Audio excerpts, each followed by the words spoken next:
Here we are at 111 Varick Street with Lou Madigan, the builder of this beautiful building, and we're just going to talk about real estate and development in New York. So I think the major question that everybody's asking themselves is what's going to happen with 421A in June? So what's going to happen to all the inclusionary?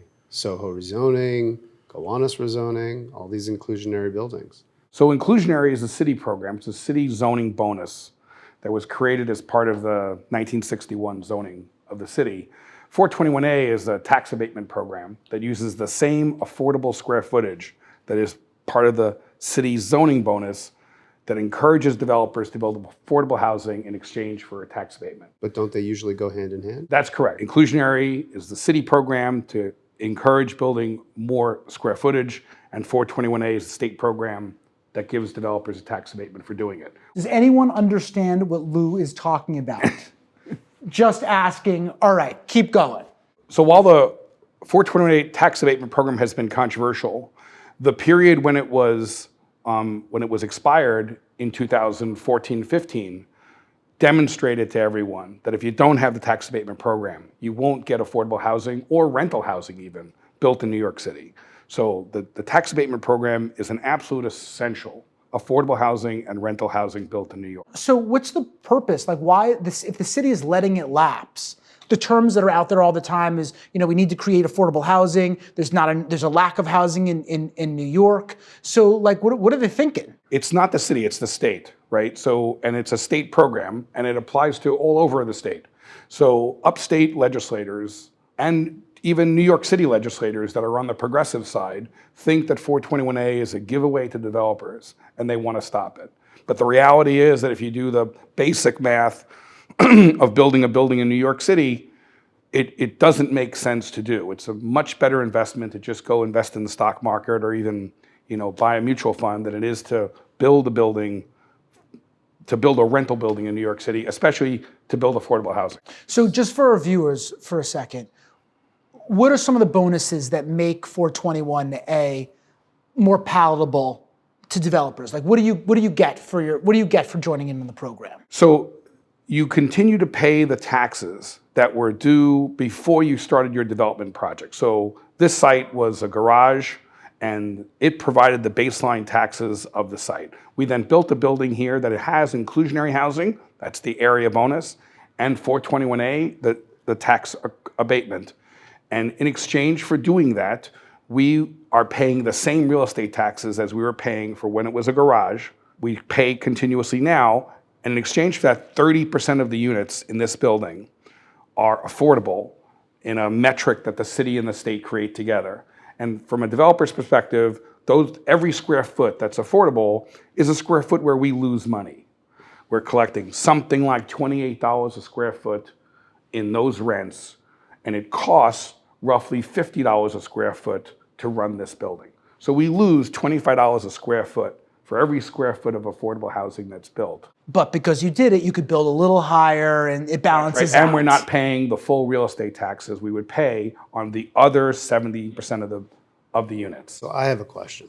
If it expires in June and we're in an election year, I think the bet is how the people that are trying to be governor feel that extending the tax abatement might have for their political career. So Mayor Adams and Governor Hoch are both in alignment in supporting a renewal of the 421A program. It's really the progressive Democrats that are standing in the way of it happening. But aren't they the ones who are most pushing for the idea that there should be equity and for all people in New York, and that there should be affordable housing in New York?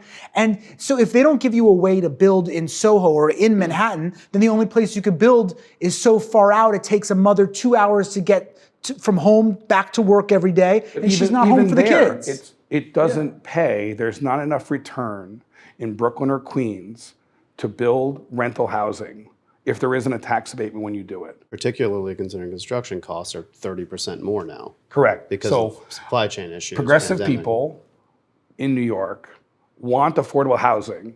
They want it to appear magically. In a typical building in New York City that has inclusionary housing and 421A, it might be 25 or 30% of the units will be affordable.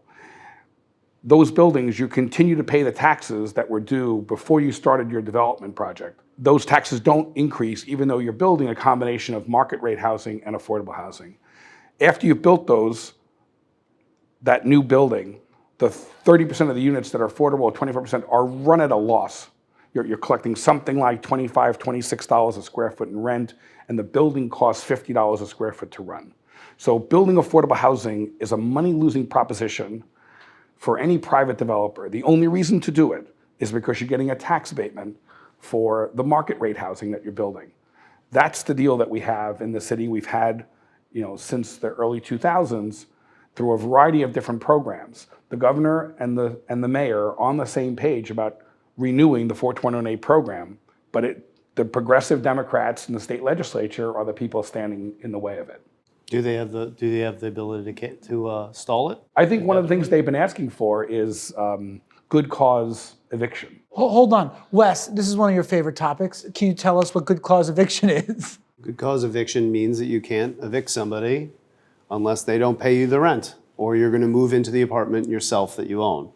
So you have to give them, it's effectively rent control for market rate apartments. It's where you have to give a new lease to a tenant in there, and it has to be at a price that follows CPI, correct? That's right. So What's CPI? Consumer Price Index. Consumer Price Index. So it effectively makes every market rate unit in Manhattan regulated. Correct. And so how is that even legal? They got that passed. In theory, it would be a taking, right? Meaning that the government is taking away your rights. Right.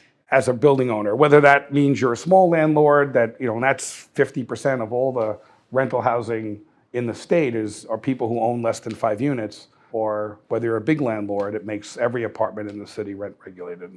I mean, I think that's not what America's about. But it's what we've had since COVID, right? The courts have been closed.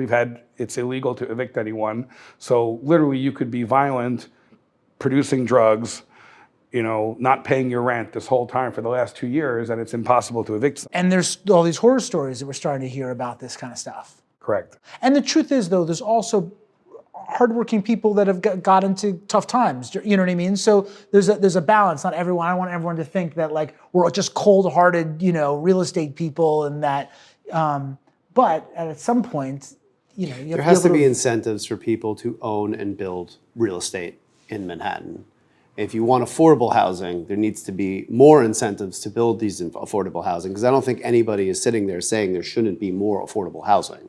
It just needs to be sensible and needs to benefit everyone involved. You can't just, as you said, magically make it appear. But the problem is there's so many contradictions, right? The people in certain neighborhoods don't want tall buildings in their neighborhood, but the only place to go is up, in New York. So someone's going to have to give. Well, so it's a good segue into the Soho rezoning, or the Gowanus rezoning, where they're changing the dynamics and your FAR requirements in the or restrictions in the areas to build more residential buildings and hopefully the point is to build more affordable housing.